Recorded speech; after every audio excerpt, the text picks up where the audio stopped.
दोस्तों, मोदी जी की कुर्सी भले ही सलामत है, लेकिन बीजेपी के अंदर आजकल सब कुछ ठीक नहीं चल रहा है। और खासकर बीजेपी के राष्ट्रीय अध्यक्ष पद को लेकर मोदी और आरएसएस के बीच में टकराव कुछ ज़्यादा ही बढ़ता जा रहा है। अब आरएसएस के चीफ मोहन भागवत, इन्होंने भले ही रिटायरमेंट को लेकर मोदी जी को कुछ दिन पहले अभयदान दे दिया हो, लेकिन अब इनके जो तेवर हैं, प्रधानमंत्री नरेंद्र मोदी जी को 17 सितंबर को अपना इस्तीफा देना चाहिए था, लेकिन किसी भी तरीके से साठगांठ लगाने के बाद मोदी जी ने इस्तीफा नहीं दिया। लेकिन अब देखिए मोहन भागवत और मोदी जी के बीच कितनी बड़ी टकराव शुरू हो चुकी है दोस्तों। वहीं पर एक और बड़ी खबर ये सामने निकल के आ रही है कि आरएसएस ने, जी हाँ, मोहन भागवत ने मोदी जी के सबसे कट्टर दुश्मन को सामने लाकर खड़ा कर दिया है। सबसे कट्टर दुश्मन को दोस्तों अध्यक्ष की जगह पर। अब क्या कुछ होने जा रहा है, राजनीति के अंदर किस तरह से भूचाल आने जा रहा है और किस तरह से राजनीति की पूरी दिशा बदल चुकी है। हमारे साथ वरिष्ठ पत्रकार मौजूद है दीपक शर्मा, आप उनकी इस रिपोर्ट को देखिए। नमस्कार, मैं दीपक शर्मा, मेरे यूट्यूब मंच पर आपका स्वागत। दोस्तों, मोदी जी की कुर्सी भले ही सलामत है, लेकिन बीजेपी के अंदर आजकल सब कुछ ठीक नहीं चल रहा है। और खासकर बीजेपी के राष्ट्रीय अध्यक्ष पद को लेकर मोदी और आरएसएस के बीच में टकराव कुछ ज़्यादा ही बढ़ता जा रहा है। अब आरएसएस के चीफ मोहन भागवत, इन्होंने भले ही रिटायरमेंट को लेकर मोदी जी को कुछ दिन पहले अभयदान दे दिया हो, लेकिन अब इनके जो तेवर हैं तल्ख होते जा रहे हैं और इरादे बड़े साफ कर दिए मोहन भागवत ने। आरएसएस का कहना है कि सरकार मोदी चलाएं, इसमें कोई दिक्कत नहीं, लेकिन संगठन यानी पार्टी हम चलाएंगे। सरकार तुम चलाओ, पार्टी हम चलाएंगे। संगठन में किसी भी तरह का इंटरफेयर नहीं करने देंगे। सीधे तौर पर मोहन भागवत और मोदी के बीच में ये होली तक खत्म हो जाए, लेकिन होली गुजर गई। गुजर तो रक्षाबंधन भी गई, उसके बाद श्राद्ध भी गुजर गए, नवरात्रे आ गए, उसके बाद दशहरा है, फिर दिवाली है।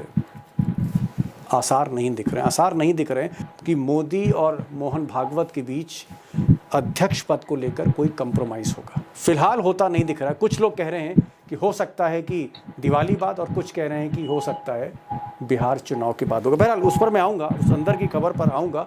लेकिन ये जो टकराव है, इस टकराव के पीछे कहीं ना कहीं, ये इस टकराव की आड़ में बीजेपी के भीतर एक लॉबी उभर रही है। और इस लॉबी में आप कह सकते हैं नितिन गडकरी से लेकर वसुंधरा राजे तक और शिवराज सिंह चौहान से लेकर योगी आदित्यनाथ, ऐसे कई नेता हैं जो अब साफ तौर पर मोदी शाहिनी गुजरात लॉबी के खिलाफ पार्टी के भीतर अंदर ही अंदर बोलने लग गए। सच्चाई ये भी है कि अगर बिहार नवंबर में, अगर बिहार मोदी के हाथ से निकलता है, शाह के हाथ से निकलता है, तो ये जो आपको लॉबी दिख रही है, शिवराज सिंह चौहान, नितिन गडकरी, वसुंधरा राजे, या फिर योगी आदित्यनाथ, या फिर रविशंकर प्रसाद, या फिर राजीव प्रताप रूडी, ऐसे कई नाम हैं। दक्षिण भारत में आप चले जाएं तो पूर्व कर्नाटक के मुख्यमंत्री येदुरप्पा भी हैं। ऐसे कई लोग, एक लंबी लिस्ट है। अगर बिहार हाथ से निकला तो ये जो नाम मैं ले रहा हूँ, कहीं ना कहीं ये सुर तेज होंगे, मोदी के लिए मुसीबतें बढ़ेंगी, ये तय है। इसलिए मोदी के लिए बिहार जीतना सबसे बड़ी प्राथमिकता है। बिहार पर कभी पर बात करेंगे, लेकिन मैं अध्यक्ष पद पर आ रहा हूँ कि अध्यक्ष को लेकर ये टकराव क्यों बढ़ता चला जा रहा है, इसमें कोई कंप्रोमाइज क्यों नहीं हो रहा है, इसमें कोई समझौता क्यों नहीं हो पा रहा है। ऐसा क्या है कि मोदी जी को मोहन भागवत के नाम कबूल नहीं है। अब दोस्तों, मोदी और शाह चाहते हैं कि भाई जो भी अध्यक्ष बने वो नड्डा जैसा हो। जैसे मोदी जी जब प्रधानमंत्री बने तो उन्होंने अपने नंबर 2 को ही अध्यक्ष बना दिया, अमित शाह को ही पार्टी अध्यक्ष बना दिया। अब नड्डा साहब हैं जो एक्सटेंशन पे चल रहे हैं, बल्कि एक्सटेंशन खत्म हो चुका है। मोदी चाहते हैं कि नड्डा जैसा ही कोई आदमी अब इस कुर्सी पर बैठे जो देश भर में बीजेपी को चलाए, संगठन को चलाए, पार्टी को चलाए, आरएसएस के साथ भी कोऑर्डिनेट करे, और हम सरकार चलाएं और पार्टी पर भी काबिज रहें। तो नड्डा जैसे आदमी की तलाश हो रही। कई नाम हैं, कोई भी नाम कंफर्म नहीं है। जैसे धर्मेंद्र प्रधान का नाम चल रही है, एजुकेशन मिनिस्टर हैं, शाह साहब के क्लोज हैं, मोदी जी के क्लोज हैं। एक और नाम है भूपेंद्र यादव, ओबीसी का दौर है, भूपेंद्र यादव के नाम को भी पुश किया जा रहा है, ये भी शाह साहब की लॉबी में। एक और साहब हैं सुनील बंसल। सुनील बंसल उत्तर प्रदेश के प्रभारी अध्यक्ष रहे। के उस पर दावेदार उन्होंने उत्तर प्रदेश में कई करिश्मे किए, ऐसा लोग कहते हैं कि सब बार बार बीजेपी को जो जीत मिली उसके पीछे जो आर्किटेक्ट थे सुनील बंसल थे। सुनील बंसल ने मोदी जी के हाथ में उड़ीसा भी जीत के रख दिया। इस वक्त वो बंगाल के प्रभारी हैं। शाह को लगता है कि अगर सुनील बंसल को अध्यक्ष बनाया जाए तो दक्षिण भारत में कोई खेल हो सकता है। तो शाह सुनील बंसल को आगे बढ़ा रहे हैं। अब आरएसएस उसकी मर्जी कुछ हो रहा है। आरएसएस चाहता है कि अगर शिवराज सिंह चौहान जैसा आदमी आए तो थोड़ा चेक एंड बैलेंस होगा, मोदी जी पर, शाह साहब पर चेक किया जा सकता है। तो शिवराज सिंह चौहान का नाम आगे बढ़ाया गया, नितिन गडकरी का नाम भी आगे बढ़ा गया। और एक और नाम की चर्चा है, इसका मैं जिक्र वीडियो में करूंगा, कि साहब है संजय जोशी। अब संजय जोशी वो शख्स हैं जिनकी मोदी जी से बनती नहीं। 36 का अगर मोदी जी का संगठन में, पार्टी में, आरएसएस परिवार में अगर कोई सबसे बड़ा दुश्मन है तो मैं कह सकता हूं संजय जोशी। अब आरएसएस के कुछ लोग चाहते हैं कि संजय जोशी को ही अध्यक्ष बना दिया जाए। अब संजय जोशी को लेकर गुजरात लॉबी क्यों इतनी अगेंस्ट है, ये आगे वीडियो में बात करेंगे। अब दोस्तों सबसे बड़ा सवाल है कि अगर अध्यक्ष पद को लेकर ये टकराव बढ़ता है, आरएसएस थोड़ी नाराज़ होती है और इस नाराज़गी के पीछे बीजेपी के जो बाकी नेता हैं जो अभी तक कुछ खुलकर बोल नहीं पाते, वो अगर और ज़्यादा उभर कर सामने आते हैं, वो इमर्ज होते हैं और मोदी जी के हाथ से बिहार निकल जाता है, तो फिर आगे क्या होने जा रहा है, ये एक बड़ा क्वेश्चन है। और इस सिनेरियो का आज हम डिस्कस करेंगे।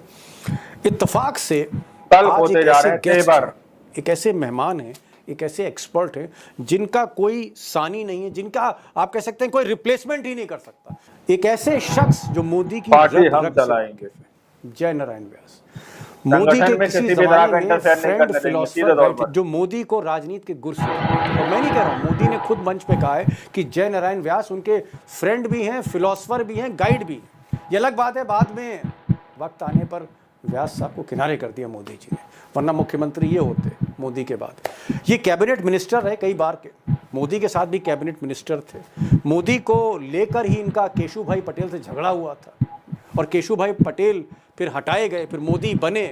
लेकिन जब मोदी बने तो व्यास साहब ही किनारे करते हैं। खैर बहरहाल आज के जो एक्सपर्ट हैं उनको ज़रूर सुनिएगा। बहुत सी बातें मोदी शाह को लेकर मैंने उनसे पूछी हैं और आज वो मूड में थे, खुलकर बात की। अगर आप सुनेंगे एक एक बात तो मुझे लगता है कि मोदी के मिजाज को, उनके प्लान को आप बेहतर तरीके से और आसानी से समझ सकते हैं। व्यास साहब को गौर से सुनिएगा और साथ में उमाकांत जी होंगे जिनसे बार बार मैंने कुछ और चीज़ें पूछी हैं अध्यक्ष पद को लेकर, पार्टी को लेकर, उनको भी सुनिएगा। व्यास साहब पहला सवाल आपसे है, अंदर ही अंदर बोलने लगता है। मोदी जी को सिर्फ जानते ही नहीं है, मोदी जी के साथ आप सरकार में रहे, कैबिनेट मिनिस्टर थे, मोदी जी से सीनियर थे आप, और सबसे बड़ी बात एक वक्त ऐसा था जब मोदी खुद कहते थे कि हमारे आप फ्रेंड, फिलोसफर, गाइड हैं, मार्गदर्शक हैं। मैं आज मार्गदर्शक से ही सवाल पूछ रहा हूं कि आखिर क्या वजह है कि मोदी और मोहन भागवत में बन नहीं रही है। हालांकि मोदी जी ने अभी बीच में बहुत तारीफ करी, लेकिन क्या टकराव लगता है आपको आरएसएस और बीजेपी में, और इसी वजह से पिछले 2 वर्षों से, 2 साल हो गए, ऐसा पहले कभी नहीं हुआ कि बीजेपी अपना पार्टी का अध्यक्ष नहीं चुन पा रही। मैं ये जानना चाह रहा हूं, क्या मोदी जी सोच समझ के फैसला करते हैं? मतलब अगर उनको विधायक का टिकट देना है, उनको किसी को गृह मंत्री बनाना है, उनको अपने यहाँ किसी को सेक्रेटरी बनाना है, या फिर उनको बीजेपी का अध्यक्ष बनाना है, क्या मोदी बहुत सोच विचार के करते हैं, बहुत नफा नुकसान देखते हैं, बहुत ज्यादा दिमाग लगाते हैं? दिमाग लगाते हैं, उनकी पसंद तय होती है। और उनका एक और विकारियस प्लेजर ये भी है कि जो प्रेस में आता है और जो नाम बहाल होता है, बाहर चर्चा में होता है, वो नहीं आए तो उनको बहुत आनंद मिलता है। अच्छा, ये भी इनके लिए बहुत आनंद की बात है कि वो बता रहे थे इनका नाम ये आना चाहिए, वो आना, देखो कैसा लाके हमने बिठा दिया, पार्टी किसी को पता नहीं चला, किसी को भनक नहीं हुई। ये इनका एक हॉबी ये भी है। नहीं, जब आप कैबिनेट मिनिस्टर थे, भाई कैबिनेट में तो सारे सीक्रेट फैसले होते हैं और आप उनके सीनियर कैबिनेट मिनिस्टर थे। लोग ये कहते थे, हमने जो सुना है कि मोदी जब गुजरात से प्रधानमंत्री की मुख्यमंत्री की कुर्सी से हटेंगे और दिल्ली जाएंगे तो आप मुख्यमंत्री बनेंगे, सुनील मतलब मोदी बंसल का रिप्लेसमेंट आप था, अध्यक्ष तो आप थे इतने उस पर करीब थे, दावेदार मतलब क्या थे। कैबिनेट में जो फैसले लेते थे और भी बहुत से सरकार में फैसले लेते थे जब गुजरात में, और आप उनके मंत्री थे, आपको पता रहता था या तब भी मोदी जी सीक्रेट थे, बहुत सीक्रेसी नहीं, रखते थे तब भी? कुछ मामले ऐसे थे जिसका किसी को भी पता नहीं होता था, आपको भी और नहीं? एक किसी को भी नहीं। एक तो दीपक जी, साइकोलॉजी के प्रिंसिपल के अनुसार जो आदमी खुद अपने बारे में आशंकित होता है वो कभी अपनी रहस्य किसी से नहीं बांटता। ये साइकोलॉजी की थियरी है कि कौन सबसे ज्यादा अनसेफ कौन फील करता है, कि जो अपने रहस्य नहीं बांटता, तो वो आदमी है जो अपनी परछाई से भी घबराता है। तो जो बाहर से दिखता है वो अंदर से नहीं होता है, एक बात। और दूसरी बात, या तो फिर जो मैं कहूँ वही होना चाहिए, ये बात लेके चलते हैं। तो दोनों बातों को मिक्स कर दो तो आपका आंसर हो जाएगा। कट्टर दुश्मन कह भाई लीजिए। लखेड़ा साहब, व्यास साहब जी। मोदी जी के मंत्री रहे, व्यास साहब मोदी जी के बड़े खास रहे, ये कह रहे हैं कि संजय मोदी जोशी। जी दिल। दोस्तों, आप लोगों ने इस वीडियो को शुरू से आखिर तक देखा। वीडियो के अंदर साफ तौर पर बात की जा रही है कि किस तरह से मोदी और भागवत में भयंकर टकराव देखने को मिल रहा। दोस्तों, आर पार का ऐलान सीधे तौर पर मोहन भागवत करते हुए नजर आ रहे हैं। मोदी शाह को खुली चुनौती, खुला चैलेंज दे दिया गया है कि पार्टी तुम चलाओ, हमें कोई मतलब नहीं है, लेकिन संगठन हम अपने हिसाब से चलाएंगे। मोहन भागवत सीधे तौर पर कह रहे हैं कि संगठन के अंदर हम किसी भी तरह का इंटरफेयर नहीं चाहते। मोहन भागवत ने सीधे तौर पर मोदी जी को ये खुली चुनौती या खुला, आप ये समझ सकते हैं, चैलेंज दे दिया। दोस्तों, वहीं पर अध्यक्ष के तौर पर जिस तरह से संजय जोशी को आरएसएस ने मोदी जी के सामने लाकर खड़ा किया है, राजनीतिक तौर पर दावा किया जा रहा है कि संजय जोशी और मोदी जी का 36 का आंकड़ा है, 36 का कांटा चलता है। यानी कि राजनीतिक तौर पर आप लोग ये कह सकते हैं कि मोदी जी का कट्टर दुश्मन मैदान में मोदी जी के सामने लाने की प्लानिंग, लाने की तैयारी आरएसएस कर रहा। दोस्तों, इस तरह से आप लोग समझ सकते हैं। अब आप लोगों ने इस रिपोर्ट को देखा सुना, आप लोग इस रिपोर्ट के बारे में क्या सोचते हैं, अपनी राय कमेंट सेक्शन में जरूर दीजिएगा। सच्ची पक्की खबरें देखने के लिए आप चैनल को सब्सक्राइब कीजिए। मिलता है अगली वीडियो में, जब तक के लिए जय हिंद, जय भारत।